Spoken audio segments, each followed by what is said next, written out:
Irmãos, eu quero convidar você a abrir a sua Bíblia em Oséias, capítulo 2. Hoje a gente vai concluir, se assim o Senhor permitir, o capítulo 2 de Oséias.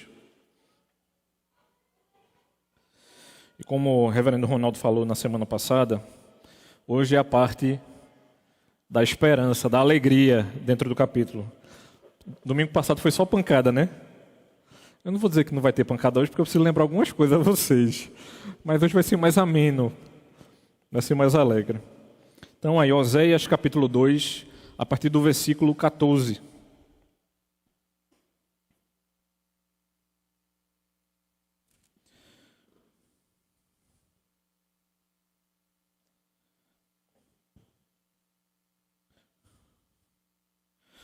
Portanto, eis que eu a atrairei e a levarei para o deserto, e lhe falarei ao coração. E ali eu lhe devolverei as suas vinhas e farei do vale do Acor uma porta de esperança. Ali ela me responderá como nos dias da sua mocidade e como no dia em que saiu da terra do Egito. Naquele dia, diz o Senhor, ela me chamará de meu marido e não me chamará mais de meu Baal. Removerei da sua boca os nomes dos Baalins e ela não mais se lembrará desses nomes. Naquele dia, farei a favor dela uma aliança com os animais selvagens, com as aves do céu e com os animais que rastejam sobre a terra.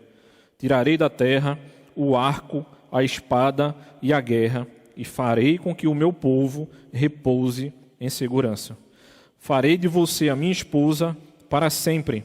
Farei de você a minha esposa em justiça, em juízo, em bondade e em misericórdia. Farei de você a minha esposa em fidelidade, e você conhecerá o Senhor. Naquele dia eu responderei, diz o Senhor, responderei aos céus e estes responderão à terra. A terra responderá ao trigo, ao vinho e ao azeite. E estes responderão a Jezreel. Semearei Israel para mim mesmo na terra e terei compaixão de Lo-ruamá e para Lo-ami direi, você é o meu povo. Ele responderá, tu és o meu Deus.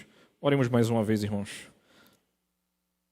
Santo Deus, nós te pedimos, Senhor, que tu possa nos agraciar na noite de hoje com o entendimento da tua palavra, Pai. Sabendo que tu és o nosso Deus, que teu Espírito Santo, Pai, trabalhe nos nossos corações na noite de hoje e que possamos refletir, Pai, ao longo da semana a respeito do que aprendemos, tanto hoje pela manhã, quanto aprenderemos agora à noite, Pai. Em nome de Cristo é que agradecemos ao Senhor. Amém. É interessante para a gente, quando a gente se depara com textos como esse, onde o perdão ativo de Deus, ele se torna como um único movimento, e a gente não se dá conta de que ele está nos convidando a um movimento de restauração.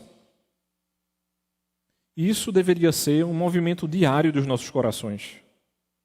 Quando a gente se depara com realidades como essa, em que o homem e o povo, eles nunca poderão desenvolver esse movimento até que o Senhor nos procure, é como se o Senhor estivesse lembrando ao povo de Israel mais uma vez, se o meu povo se humilhar, ou seja, for lembrado de como é o seu coração, eles se aproximarem novamente de mim, ouvirem novamente o meu chamado, se eles se arrependerem. Então, ele mostrou uma imagem, né, na primeira parte do capítulo, que foi o que a gente viu na semana passada, e agora ele diz assim, vocês acham que eu guardo o rancor de vocês? Vocês acham que eu vou deixar vocês no deserto o tempo inteiro? Essa não é bem a realidade, e é como se ele pudesse nos dizer, né, até parece que vocês não me conhecem. O Senhor quer que a gente obedeça a Ele de maneira alegre. Não existe obediência triste ao Senhor. Porque pare e pense comigo. Se Ele é a nossa verdadeira esperança, nada ou nenhuma imagem em que a gente pense de esperança, ela nos traz tristeza. Ou não deveria acontecer isso. Então o que acontece aqui, aconteceu no capítulo 1, né? E houve uma mudança no capítulo 1, que vai trazer cenas desoladoras naquele momento, porque Israel tinha uma traiçoeira obsessão por viver essa vida ou por adorar os deuses de Canaã. Existe um trocadilho aqui no texto que a gente perde ele justamente por nós não sermos judeus e não falarmos hebraico, né? Mas quando ele cita aqui,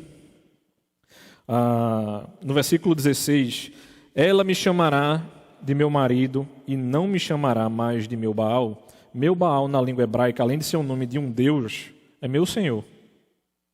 Então, o Senhor já começa aqui mostrando para a gente, a dizer assim, eu não quero nem mais que vocês usem essa palavra, mesmo eu sabendo o significado dela.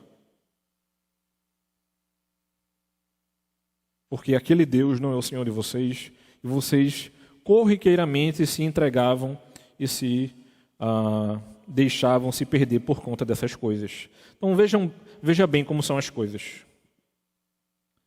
Vou fazer uma pergunta bem simples a você. Qual o problema de você ir a um show nos dias de hoje? Já parou para pensar nisso? Será que tem algum problema a gente ir a algum show? Eu acho que não.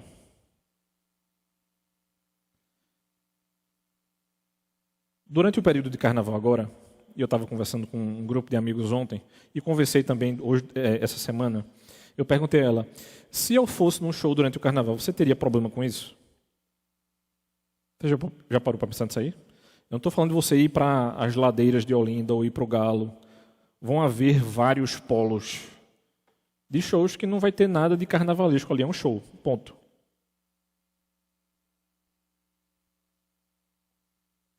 E a gente fica se perguntando, né? Rapaz, não tem nada demais, é um show. Realmente, não tem nada demais, é um show. Mas Daniel, ele pensou a mesma coisa com relação à comida. Eu não me deixarei entregar pelas iguarias do rei. Eu também acho, meus irmãos, que não tem nada demais você ir para um show. Mas eu não preciso ir para um show no período do carnaval. O problema é que muitas vezes eu e você, a gente começa a ceder só o pedacinho da unha. Foi esse pensamento de Daniel. Ele disse, eu não preciso dessa comida. Eu vou começar a comer a comida, daqui a pouco eu vou aceitar a cultura, daqui a pouco eu vou estar fazendo tudo o que os de Babilônia faziam. Eu não sei se você para pensar, mas às vezes a gente faz a mesma imagem. Eu não sei se eu penso que a nossa região aqui se torna a Babilônia dos nossos dias, nesse período, ou a sinagoga de Satanás, e são tantos sinônimos e pensamentos que eu fico fazendo. Eu até paro e penso, rapaz, vai ter uns shows legais mesmo, eu queria ir. Mas eu tenho o resto da minha vida para ir para esses shows, irmãos. Eu não preciso ir no período do carnaval, não. É só a gente parar para pensar que o primeiro movimento desse texto é o Senhor chegando para a gente e nos dizendo o seguinte, eu vou lembrar a vocês que já houve uma extradição amorosa. Talvez eu precise fazê-la novamente. E ela é feita. Não aqui, mas a lembrança é dada. Quando ele fala aqui no versículo 14, irmãos, e esse é o primeiro ponto, a gente olhar e refletir acerca dessa extradição amorosa.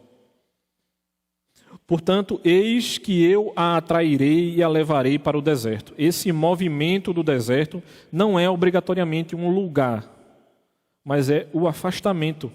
É eu e você longe de Deus. Então não existe qualquer indício de que essa restauração ela aconteceria por causa dos desejos e esforços do povo de Israel. Porque isso vai ser atribuído muitas vezes a um contínuo compromisso da graça e do amor divinos que são demonstrados pelo soberano Senhor quando Ele reivindica. E Deus é o único capaz de reivindicar esse tipo de coisa. Porque a conduta errada de Israel os tornou absolutamente claro que eles não tinham o desejo de retornar. Sabe quando a gente pensa na fulano, ele está entregue aos desejos do coração dele, mas não era uma pessoa. É que nem eu disse os meninos aqui agora. Era muito mais pessoas. Era o povo de Israel, não 100%, mas boa parte do povo entregue aos desejos do seu coração. Então a intenção do Senhor de fazer esse movimento, de lembrá-los desse movimento do deserto, é em referência a esse deserto, mesmo que não seja físico, mas ele fala das condições espirituais que ele pode recriar. Eu ouvi isso ontem. Uma irmã nossa disse, né, tinha um grupo de pessoas reunidas aqui não, daqui da igreja ontem, e ela disse assim: eu passei por um deserto. Irmãos, às vezes eu paro e penso. A gente passou 3 anos sem carnaval. Aí eu paro e penso: Senhor, eu oro para a pandemia voltar, eu oro para o povo ficar pobre e não ter dinheiro, ou a gente faz o nosso trabalho e ora pelas duas coisas? Porque quando eu paro e penso que uma das festas mais badaladas da nossa cidade, o ingresso do dia custa quase R$1.000, e que tem gente que só não vende as calças porque não pode, mas eu tenho certeza de que tem gente que rouba para poder ir para essa festa. É porque se perdeu completamente a perspectiva de vida, irmãos. Essa pessoa ela não está num deserto, não. Ela está sozinha dentro do Saara. Se você tentasse buscá-la, você ia... Não sei nem se você conseguiria. Então, Deus mostrando a gente essa cena, Ele vai nos lembrar de que circunstâncias semelhantes a essa se repetiram quando a fertilidade agrícola e a riqueza de Samaria era imensa. Então, riqueza e afastamento do Senhor andam associados. Sabe quando o pensador fala na Escritura que ele diz assim: Senhor, não deixa que eu me torne rico e me esqueça de Ti, mas também não me deixa ficar pobre para que eu não blasfeme contra Ti? Essa linha, eu digo para você, viu, meu irmão e minha irmã, ela é muito tênue. Porque a gente é um povo que vive reclamando e se afasta com muita facilidade de Deus. Mas havia novamente uma necessidade de um tempo no deserto para esse povo. E isso teria que acontecer justamente porque eles estavam entregues a um ambiente paganizado, justamente por conta desse Deus que Canaã tinha sido entregue a Baal. E eles estavam sendo forçados a sobreviver, ou deveriam ser, confiando conscientemente no Senhor e na sua provisão. Então, muitas vezes, é muito mais tentador para a gente ceder a uma coisa que a gente está visualizando do que dizer assim: o Senhor vai prover. E para mim, a primeira imagem que vem na minha mente disso aí é o povo no deserto e o Senhor provendo a comida diariamente. O povo não tinha nada, irmãos, 0. 40 anos circulando no deserto. E o Senhor provendo diariamente a comida. E o povo o quê? Reclama. Vai ser só o maná mesmo, não vai ter nem uma carninha.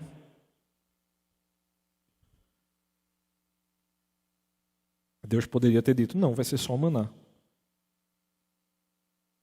E Ele começa a prover carne. E começa a cair do céu aves. Então, quando o Senhor Ele fala bondosamente com a sua esposa, com a sua noiva, Ele fala, como diz aqui a Escritura, ao coração dela. Isso aqui é uma das expressões, irmãos, mais bonitas da Escritura. Porque o que Ele está querendo mostrar a gente aqui é a mesma expressão que Ele usa lá em Gênesis capítulo 34. A gente acabou de passar por ela, na leitura que a gente tem feito dominicalmente. Porque Ele vai pronunciar palavras ternas e de encorajamento para consolar.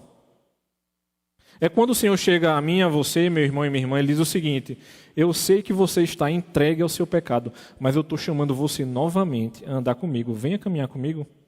Sabe quando nós estamos completamente constrangidos diante do Senhor? E a última coisa que a gente queria era pôr o pé aqui na igreja, por exemplo. Sabe quando você cometeu um pecado dentro do seu ver, digamos assim, absurdo, e na sua cabeça todo mundo da igreja está sabendo. E o que eu acho maravilhoso nisso é porque não tem ninguém sabendo. E você não quer pôr o pé aqui, porque diz assim, mas todo mundo está sabendo o que eu fiz. Irmãos, mesmo que soubesse, quando o Senhor nos chama, quando o Senhor faz esse movimento de perdão, eu gosto muito de uma outra expressão na Bíblia que diz assim, quando o Senhor se inclina, existe movimento mais gracioso na Escritura do que esse. Ele está dizendo que o Senhor que está no céu, que não está aqui conosco, no aspecto de pensar nele fisicamente, né? Isso é uma imagem que dá a ideia de que ele se aproxima de a gente para que a gente consiga perceber que ele está aqui. E a gente sabe que ele está o tempo inteiro. É ele chegando para a gente e dizendo o seguinte: se ele fala de maneira bondosa conosco, e essa é uma imagem recorrente no livro de Oséias, a imagem do coração, por quê? Porque o Senhor, o que ele está procurando fazer aqui e lembrar o povo é que a mudança interior na qual o povo deve responder é uma mudança interior, em que o Senhor muda completamente a nossa vida. E essa mudança faz com que a gente reconstrua a nossa vida, as nossas ideias, o nosso ser. É uma mudança de visão completa. É você sair do reino de trevas e entrar no reino do maravilhoso amor do Senhor. Sabe quando o pessoal está explicando cosmovisão? Eu concordo com o Ronaldo que eu não gosto da imagem do óculos. Porque Deus não trocou, não melhorou o nosso grau, não. Ele trocou o seu olho, meu irmão. Você está passando a enxergar uma realidade que você não enxergava antes. E essa mudança de perspectiva e de realidade, ela traz uma imagem de esperança, que é uma questão que antecipa o gozo íntimo com Deus que a gente vai ter quando nós estivermos no céu. Não existe nenhuma outra imagem que não essa. O Senhor está dizendo assim, quando vocês se tornarem a noiva perfeita, quando vocês estiverem no céu comigo, que vocês não cometerem mais nenhum erro para mim, porque a imagem de casamento aqui não é tipo assim, divorciou, casou novamente, não é. Casamento que nunca houve. A imagem é essa. Está começando tudo novo. O que é que a Bíblia fala quando a gente chegar no céu? Eis que tudo o quê? Se fará novo. Novos céus, nova terra, novos o quê? Corpos. Quando ele entra no versículo 15, ele diz assim, e ali eu lhe devolverei as suas vinhas e farei do vale do Acó uma porta de esperança. O vale do Acó era o seguinte, irmãos. Imagina que você está no deserto e você vê um parreiral maravilhoso e esplendoroso. Assim, como é que pode ter uvas desse porte ao lado do deserto? Então a gente tem essa dupla imagem. Ela é maravilhosa por um lado, porque o povo de Israel sai do deserto e entra nessa terra onde manda o quê? Leite e mel, mas ela se corrompe justamente por conta das uvas, do leite e do mel. Eles acharam, mais uma vez, que aquilo em que eles se entregaram e se corromperam, e a riqueza que Deus perpetuou e os deu. Irmãos, a perspectiva de riqueza para o povo de Deus é o seguinte, é o Senhor nos abençoando e em momento algum a gente tem essa capacidade de gerar e de sustentar riqueza. A gente acabou de ler a respeito de José, de que Deus abençoou José e abençoou o funcionário de Faraó, Potifar, porque José estava lá. Então a perspectiva de riqueza é Deus nos dando alguma coisa e não a gente tendo a capacidade de gerar instintivamente riqueza.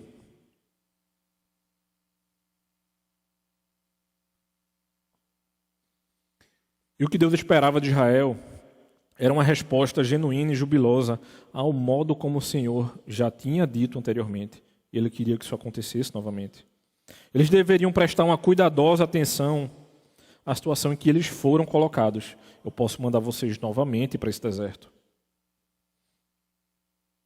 E o Senhor lembra da devoção, e nós deveríamos lembrar também da devoção da nossa mocidade, àqueles que cresceram na igreja. Ele está dizendo o seguinte: sabe a esposa que eu te dei na tua juventude? Sabe um marido que eu te dei na tua juventude? Sabe aquela pessoa que você amava desde o seu noivado? A ideia é a mesma, irmãos. Seguindo por um deserto, numa terra em que não era semeada, Israel era santidade ao Senhor e ela era as primícias da sua colheita. Anteriormente, o que Oséias fala de Israel não tem nada a ver com as primícias da colheita.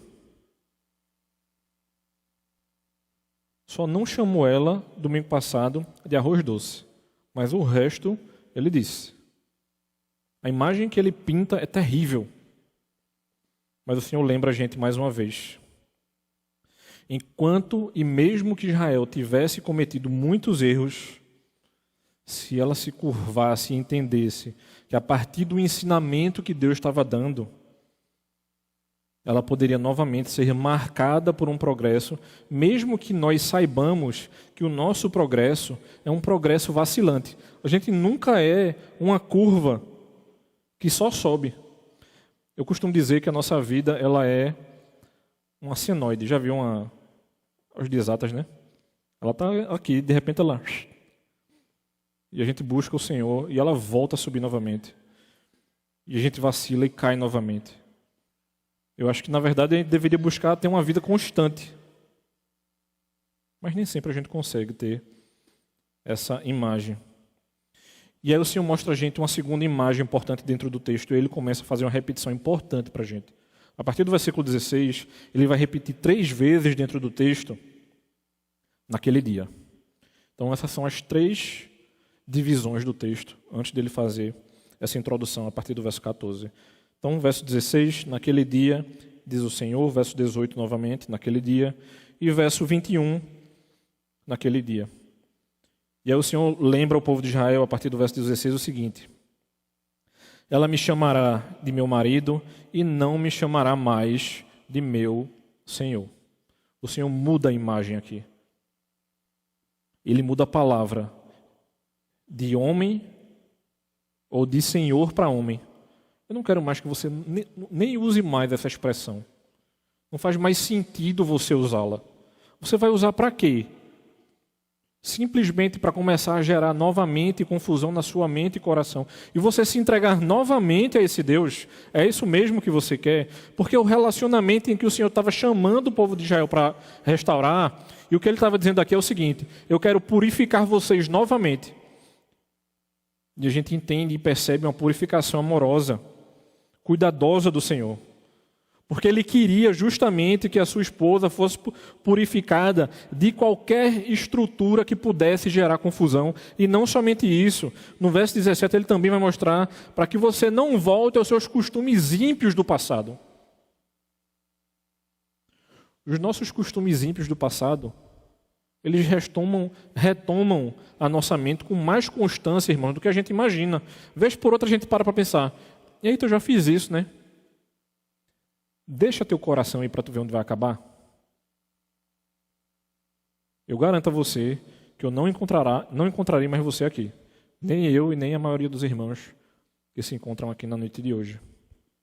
Então, uma característica marcante aqui nessa segunda parte do texto é que o Senhor se dirige diretamente a Israel.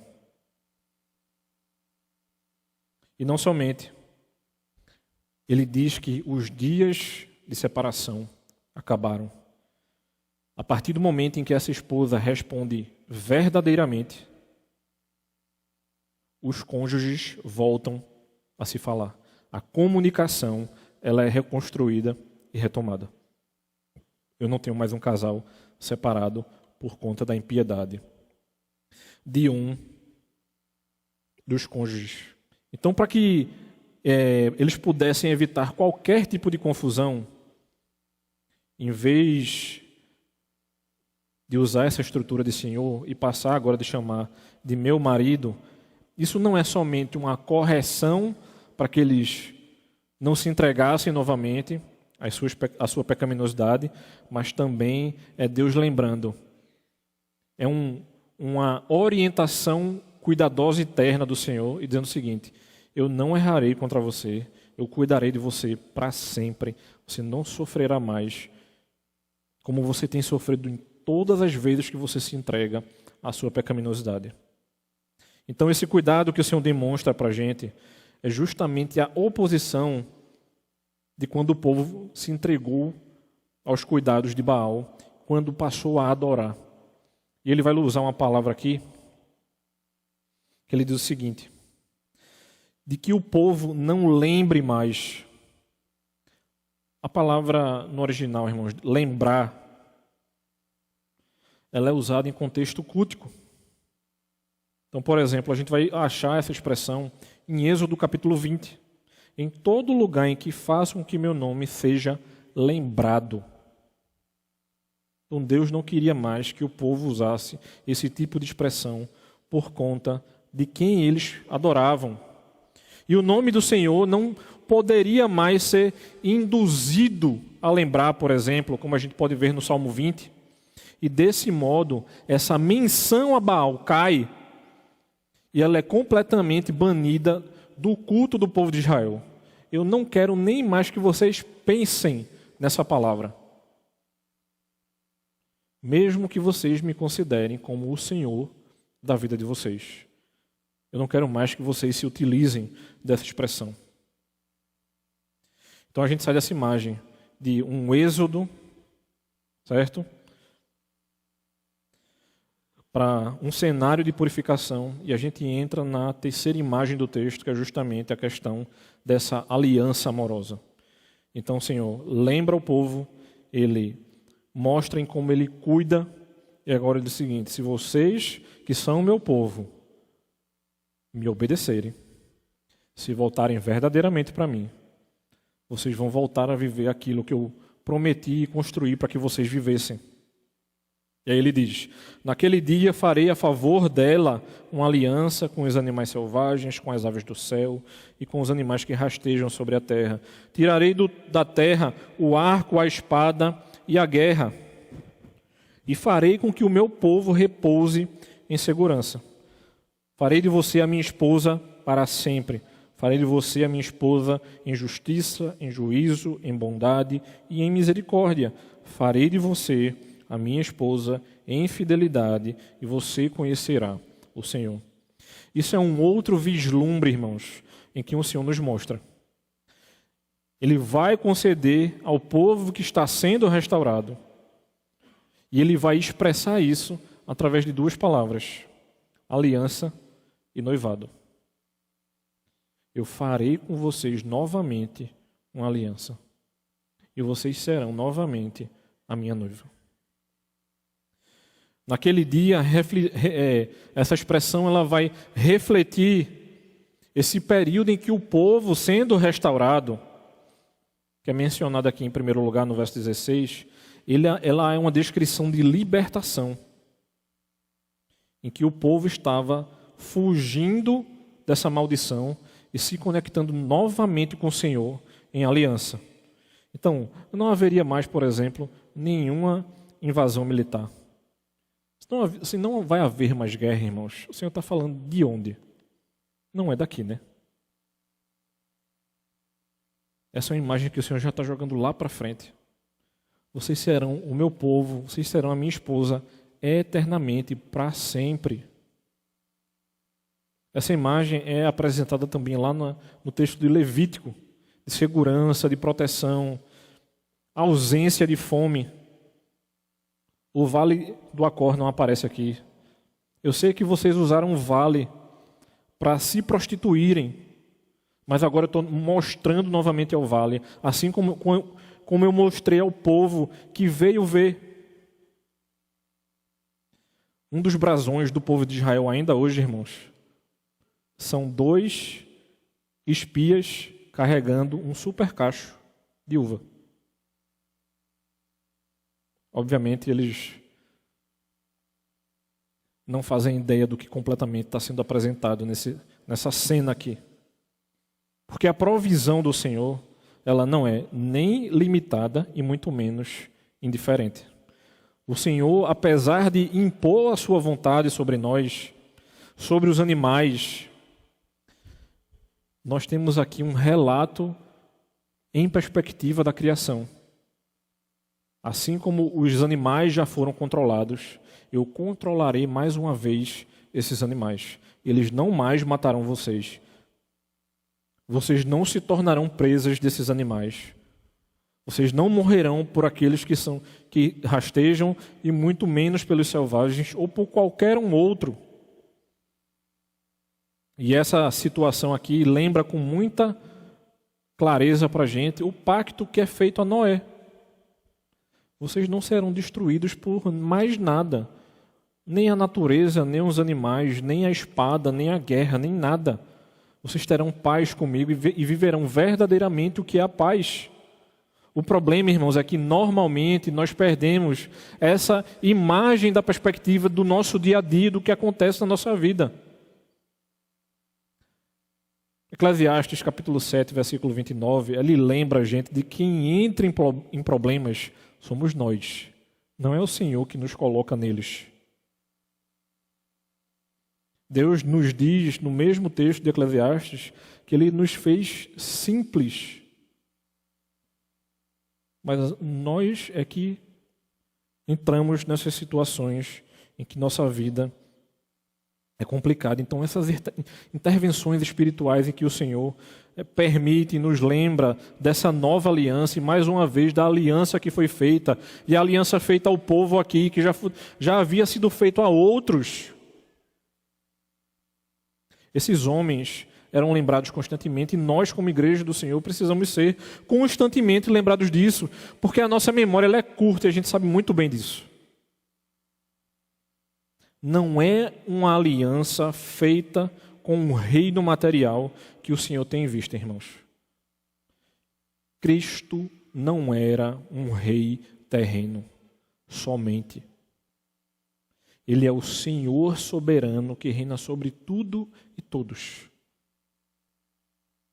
E não há quem impeça que ele se assente no seu trono e possa dizer que tudo aqui é dele.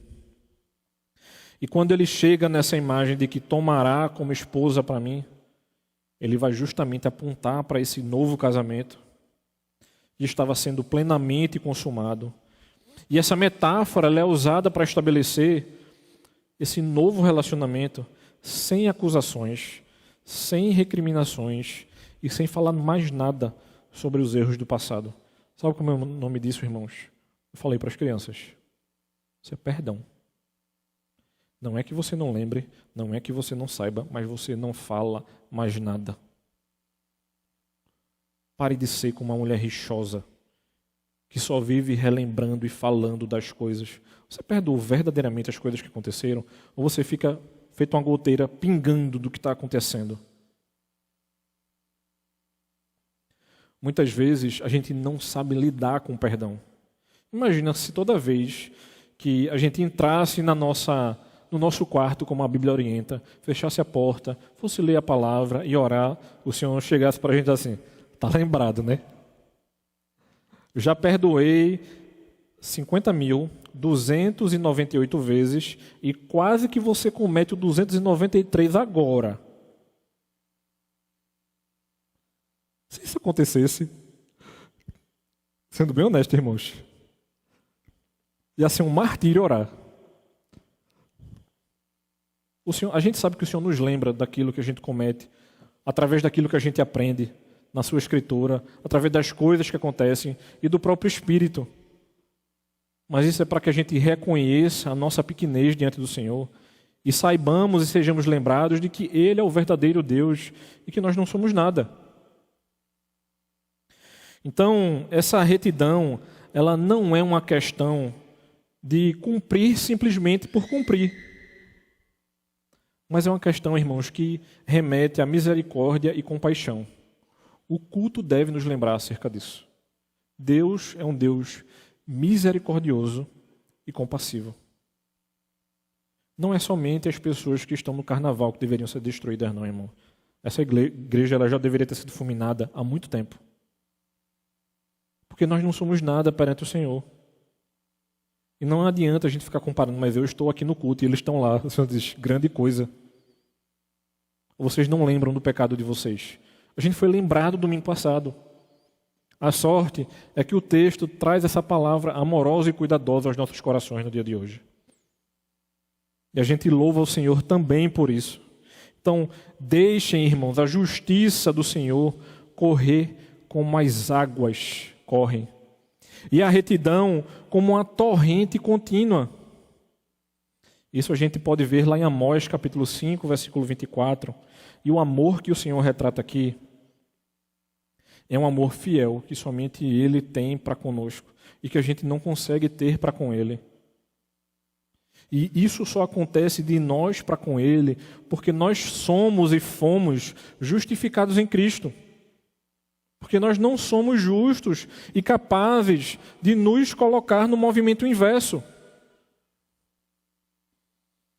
Então essa lealdade pactual que o Senhor cobra a gente aqui, que está preparada para ir além dos termos estritos de um relacionamento no seu desejo de promover os interesses de outra parte, sem haver egoísmo, a gente não tem essa capacidade, irmãos. O que o Senhor está cobrando aqui, a gente nunca conseguirá responder, a não ser por conta do sacrifício de Cristo na cruz. E aí ele começa a dar as respostas do que ele já havia falado no começo do livro. Dos nomes dos filhos de Oséias. Ele já começa a responder aqui. Quando ele fala de compaixão, ele começa a ecoar o nome da filha de Oséias. E ele vai descrever a profunda e eterna preocupação de Deus pelo seu povo e que é exigido que ele demonstre isso aos outros. Paulo fala isso à igreja de Éfeso. O Ronaldo lembrou isso hoje de manhã. 4 livros citando a igreja de Efésios.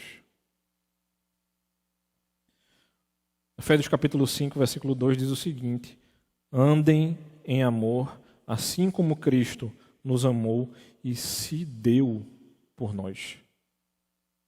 Você não consegue se dar nem pela pessoa que você diz que mais ama. Essa repetição do verbo de eu a tomarei como minha esposa vai estabelecendo a fidelidade como uma categoria própria do nosso Deus. O Senhor, Ele é plenamente fiel. Ele é fidelíssimo. Não existe mais nada. A gente não tem como comparar Ele a nada a não ser a Ele próprio. E essa imagem de fidelidade que o Senhor vai construindo dizendo o seguinte: vocês não querem me adorar, vocês querem viver a vida de vocês do jeito de vocês, e eu estou mais uma vez oferecendo isso a vocês. Vocês querem ter um casamento perfeito, viver debaixo da fidelidade em que eu já havia prometido isso a vocês, e eu mostro novamente essa imagem a vocês?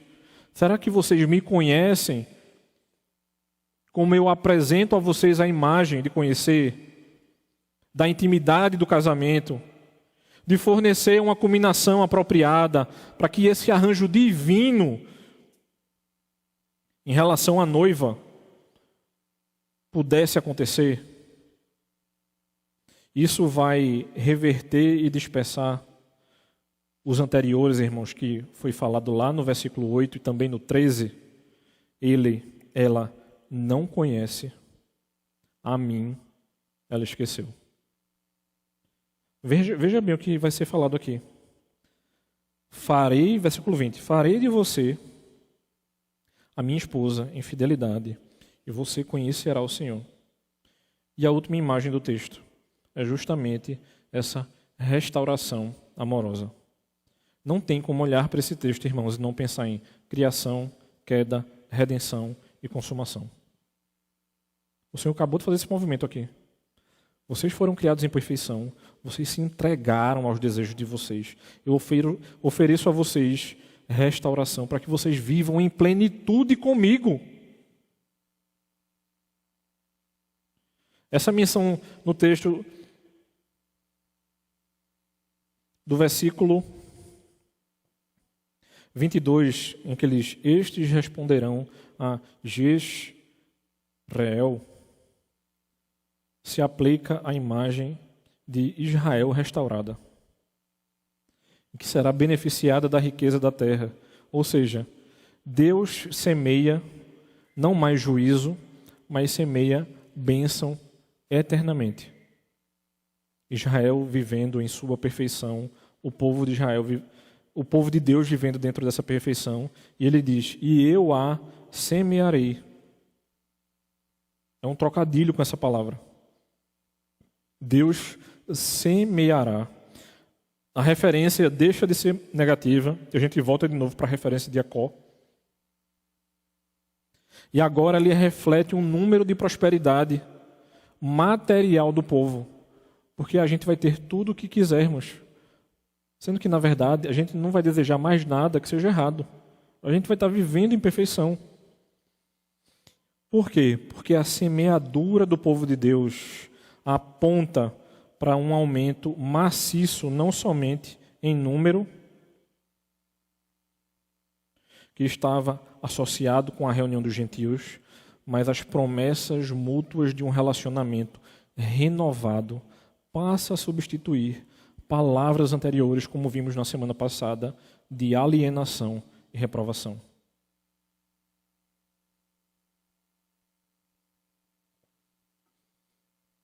E aí, novamente, se o meu povo, que se chama pelo meu nome, se humilhar, a imagem é essa, irmãos. Se o nosso relacionamento com o Senhor for restaurado, se a nossa vivência com o Senhor for mantida, sabe o que é que vai acontecer? E a gente pode concluir a partir de agora. Sabe o que é interessante? Por exemplo, depois de uma doença grave, irmãos, é necessário um período de recuperação. O mesmo é verdade espiritualmente. A recuperação de crises espirituais leva tempo. Sabe o que é que normalmente eu digo a uma pessoa que está em crise espiritual? Vamos supor o seguinte, irmão. Considere que eu estou conversando com a pessoa, certo? Você lia 10 capítulos da Bíblia por dia. Aí você quer voltar a ler os 10 do dia para a noite. Quem consegue fazer isso? Até onde eu sei, ninguém. Tente ler um versículo. Amanhã 2, depois amanhã 3, depois amanhã 4. De repente você está lendo um capítulo novamente da Bíblia por dia. O problema é que na nossa soberba e muitas vezes ignorância, a gente acha que pode brincar com a nossa espiritualidade e ficar ligando e desligando chaves. Pense o seguinte, lá em Jeremias capítulo 6, versículo 16, diz o seguinte: assim diz o Senhor, ponham-se ao lado dos caminhos e vejam, e perguntem pelos antigos caminhos, onde está o bom caminho, e andem nele, e vocês encontrarão o bom descanso para si mesmos. Você não vai resolver a sua vida até que você volte-se novamente para o Senhor. Essa ideia de resolução com movimentos que as pessoas têm nos apresentado hoje em dia, isso é uma furada, meus irmãos. Faça isso e aquilo outro vai acontecer. Você vai passar o resto da sua vida fazendo. Porque só quem consegue chegar nas profundezas do nosso coração, meus irmãos, é o Senhor, e não mais ninguém. Essa porta de esperança que é apresentada no versículo 15 aqui do texto, ela testifica justamente do poder transformador de Deus. Porque quando os pecados do passado são identificados, irmãos, e repudiados, os erros do passado não serão mais repetidos. E até mesmo a experiência de derrota será usada como base para um avanço confiante. Então, a partir do momento que a gente tenta permanecer e permanece a necessidade de perceber que essas portas se abram, somente quem abre portas é o Senhor, irmãos. Ninguém vai abrir portas para a gente, não. As palavras e o modo como a gente usa são importantes, assim como o Senhor recriminou o povo de Israel aqui. Porque elas moldam e expressam a nossa percepção da realidade. Então, cuidado ao dizer que essa palavra não tem nada de mais. Num nível individual, pensando na sua vida cotidiana, no seu dia a dia, o cristão ele deve evitar todo o uso impróprio e adulterado da sua linguagem. Paulo orienta isso aos Efésios, especialmente linguagens relacionadas a Deus. O Senhor estava dizendo aqui para o povo, use qualquer palavra em referência a mim, mas essa eu não quero que vocês usem mais. A comunhão com Deus envolve um processo cada vez mais profundo de santificação. Toda vez que o Senhor nos lembra de algo que precisa ser resolvido aqui, irmãos, não tem a ver com salvação. A salvação a gente não participa, mas quanto à santificação, nós somos cobrados constantemente.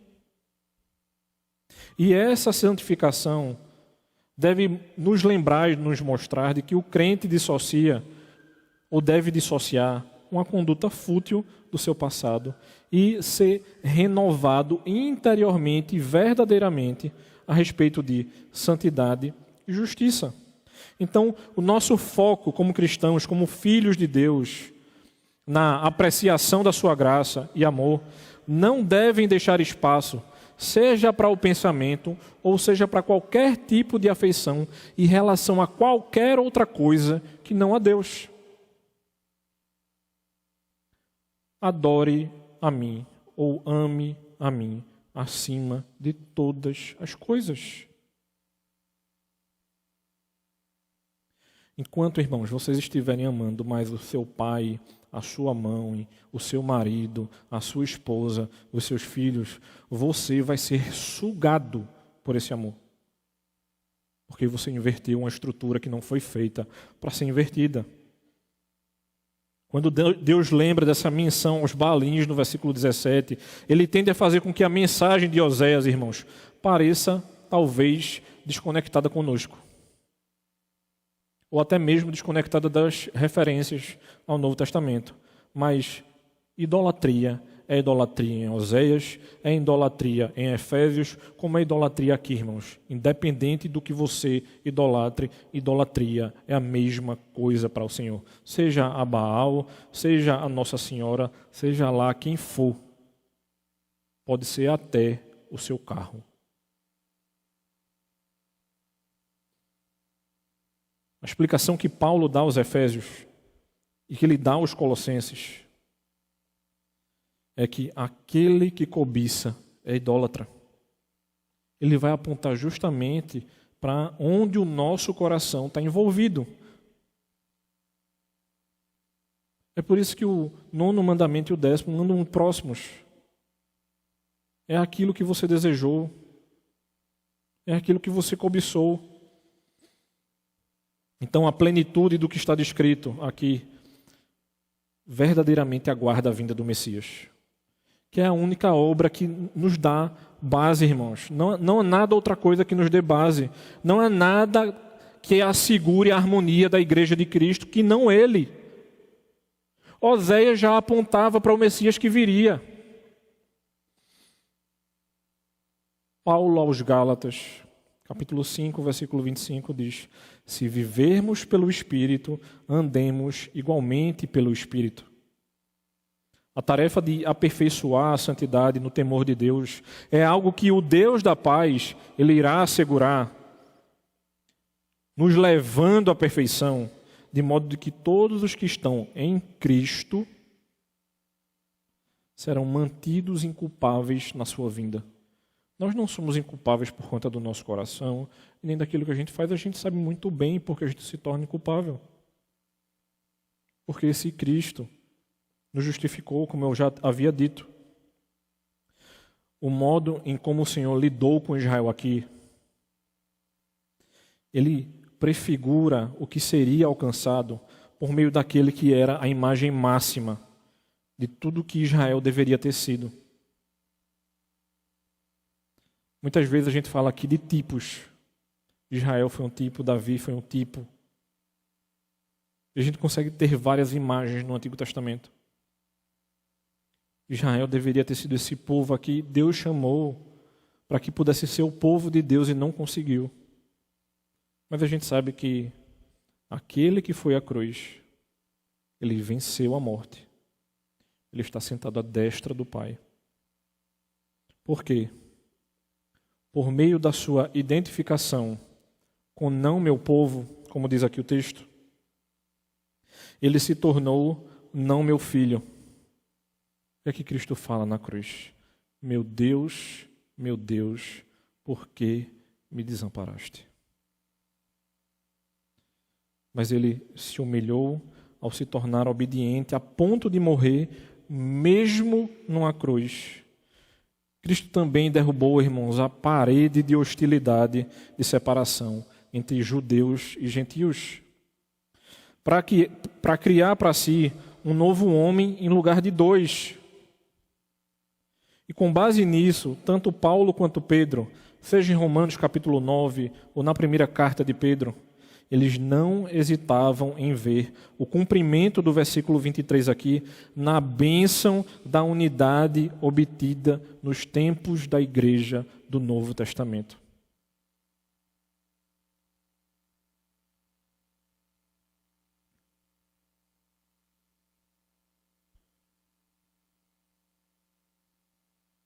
Será que nós ouviremos do Senhor? Que nós somos o seu povo? Será que Ele permitirá que a gente fale que Ele é o nosso Deus?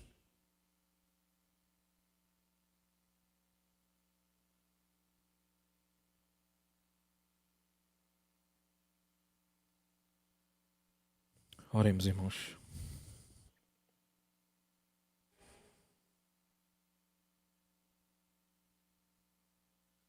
Santo Deus de Israel, Tu és o nosso Senhor e o nosso Deus, ó Pai. Aquele que transforma a nossa vida e o nosso coração constantemente. Sabemos que Tu não precisa morrer várias vezes. Tu não precisa de vários sacrifícios. Tu não precisa nos apresentar várias vezes a Tua fidelidade. Mas mesmo assim, pela Tua misericórdia, ó Deus, Tu nos mostra constantemente que és fiel, que Tu és o nosso Deus, que és Senhor nosso, Pai eterno, Príncipe da paz. Nos ajuda, ó Senhor, a fazermos a Tua vontade, Senhor, a não nos entregarmos ao nosso coração, a nossa infidelidade e a nossa pecaminosidade, Senhor. Que tenhamos os nossos corações restaurados constantemente, ó Pai. E que a gente não se ensoberbeça diante de Ti, Senhor. Mas que a gente entregue humildemente o nosso coração diante da Tua cruz, ó Pai. Em nome de Cristo é que Te oramos, Senhor. Amém.